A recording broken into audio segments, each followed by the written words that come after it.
All right, we're back and we are talking AI, but specifically we're talking CoPilot. And the reason we're going to talk CoPilot is, well, maybe part of it self-serving. We're a full Office 365 shop right here, and so Copilot makes a lot of sense for internal use. Obviously, a lot of our clients are too. I mean, they really own the market on productivity apps. Kyle, I know you have brought up, even we've talked about it previously, right? Like that in-app experience is super important, Yep. but also a lot of data lives there in our organization and in organizations we work. So, thought maybe we could spend a little bit of time um, discussing it. But then I know the other piece we've been digging into is like, where do you start with it?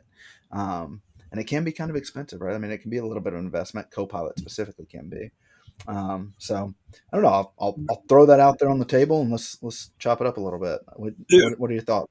Yeah. And I also think, maybe we talk, at least at some point, what's the alternative, right? Like pros and Mm, cons, and then what's a viable alternative. So as you mentioned, one of the things that I really like about Copilot specifically, and then in general, as I evaluate different AI technologies, is the extensibility or in-app experience. Like that makes a big difference to driving user adoption. Making it so that it's continuous with the how I'm actually working. And then, like you said, like the data's there. The other piece I think that's important is the security element, right? And so Copilot that lives in your Microsoft environment can then basically borrow or attach into your role-based security. And so if you've got Active Directory or different type of security groups set up, you can limit the user's access and even responses based off of data or things that they have access and permission to, which is super important, right? Like you don't want Joe asking what Tim makes or mm, any kind of confidential data, and so making sure that those things are set up is super important as you roll this out. I do think one of the barriers to entry or obstacles is potentially the cost. Like I think it's right now, I believe it's $30 a user or somewhere around there. yeah. And for larger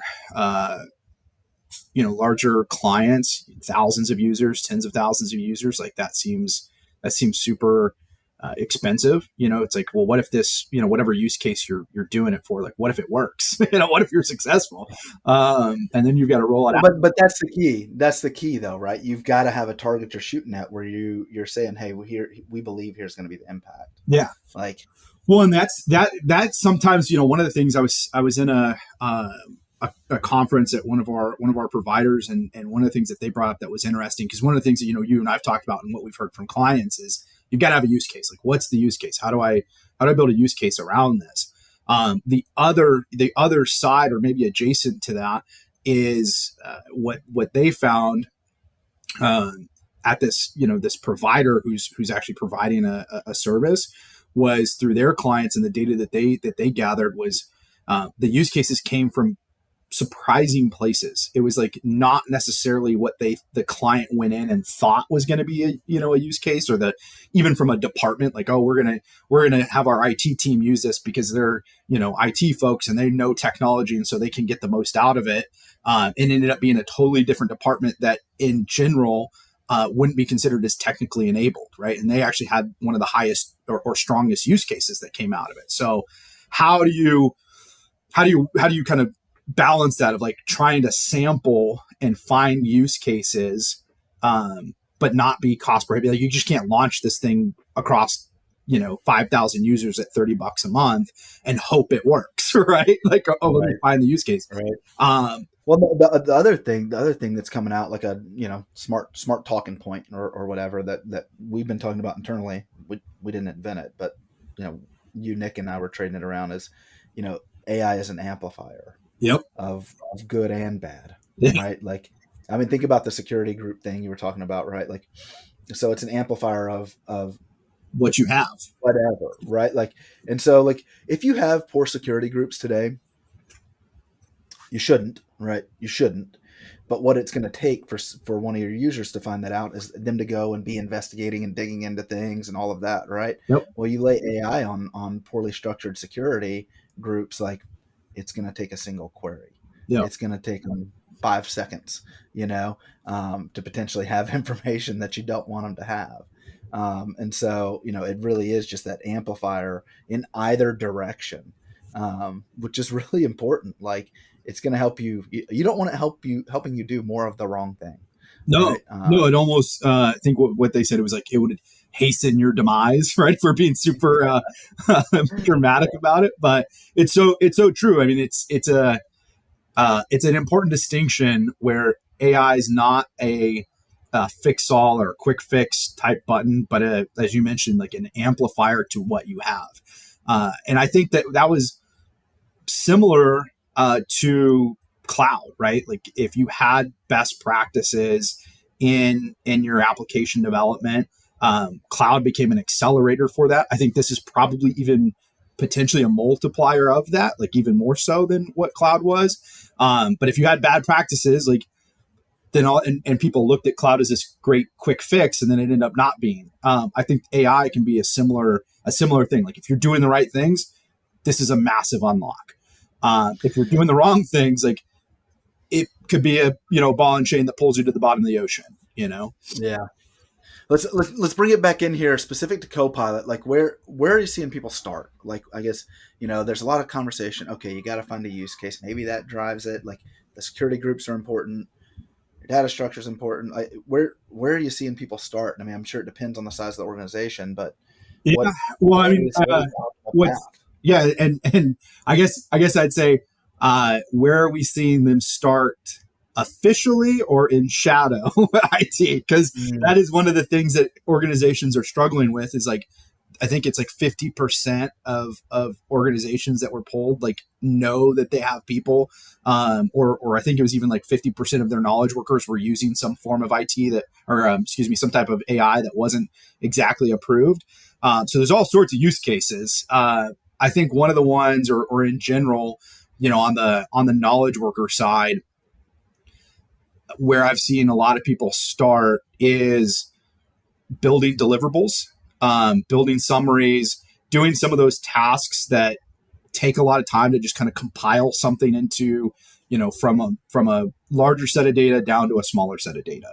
Um, you know, and that one seems to be kind of across a bunch of different areas, but pretty impactful. Like, I mean, I think, if we get into the, how have you AI this week? I mean, that's a number of the ones that I think each of us have done. And especially, like I've done it several times this week to help me in those things. Building SOWs, building different proposals, or helping write job descriptions, stuff that like you've got, but you need to iterate on. And like, normally you'd have to like sit there and kind of think about it, create a, pretty easy experience where all I had to do was describe what I wanted, give it a format from a template previously. It came back and it gave me, again, that 85-90% solution, and then tweak one or two things and it's good to go. yeah. Yeah, you're attacking blank page syndrome, right? Like Yeah. that time where you're like just staring at it, and your other option is like, okay, I'm gonna go mine our share drive. I'm gonna find something that's really similar, like, and then I'm gonna get it over, right? Like, Yep. let's cut that time way down. And it did. I mean, I think, and the other element that I would typically do on those is, so I'd go grab whatever, job description template that we have.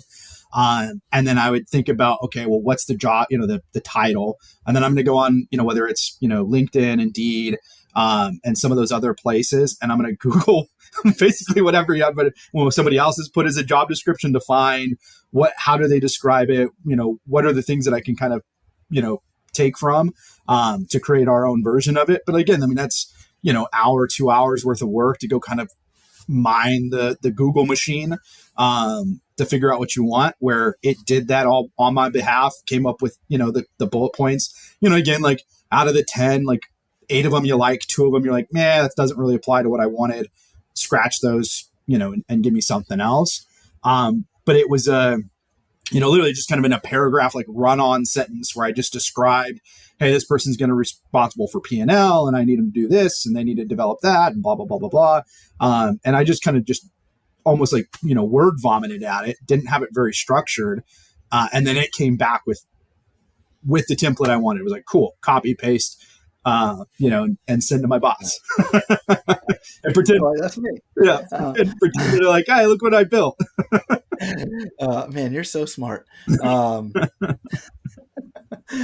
Cool. I mean, look, I think the path for adoption is there's a lot of them right now. I don't know that there's a single well trodden one yet that like people have really landed on, and I do think that it is important that people start to get to best practices of there because I mean you mentioned it kind of with the shadow IT, but like obviously there's risk. People have talked about this.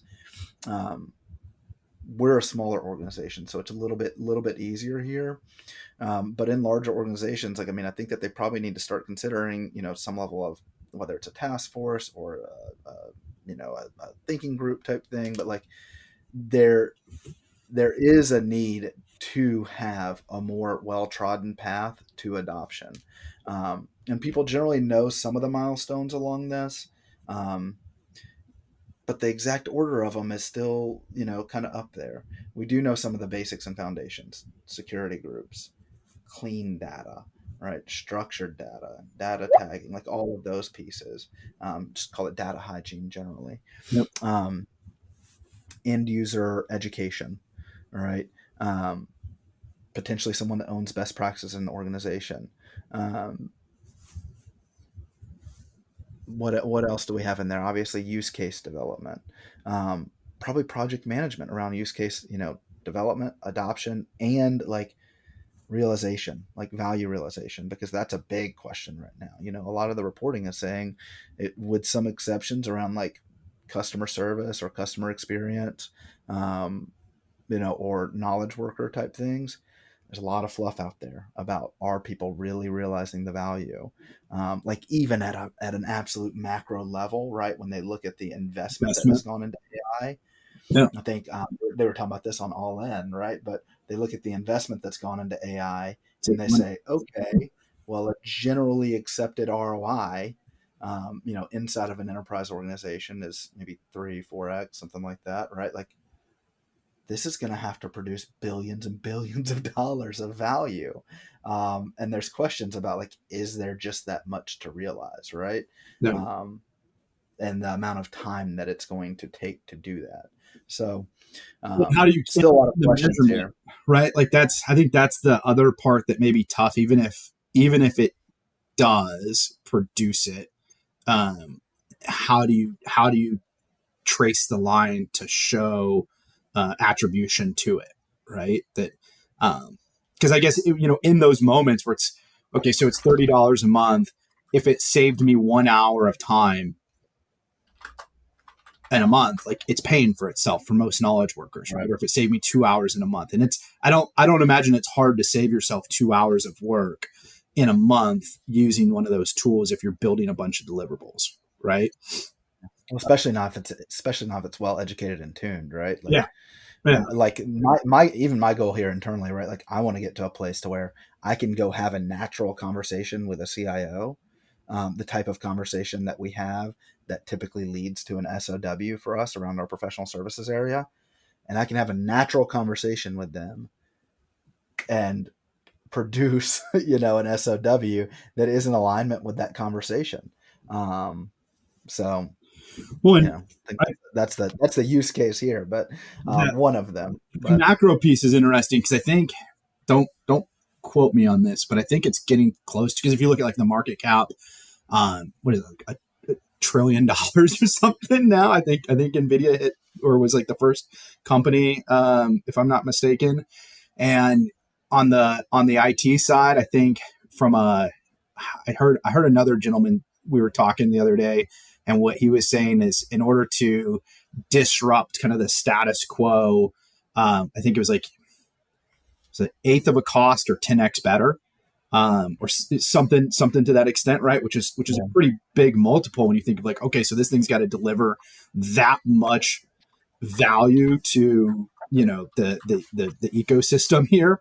Um, pretty tall order, right? When especially when what you're talking about is like coming down to, well, it saved me 10 minutes here and 20 minutes there.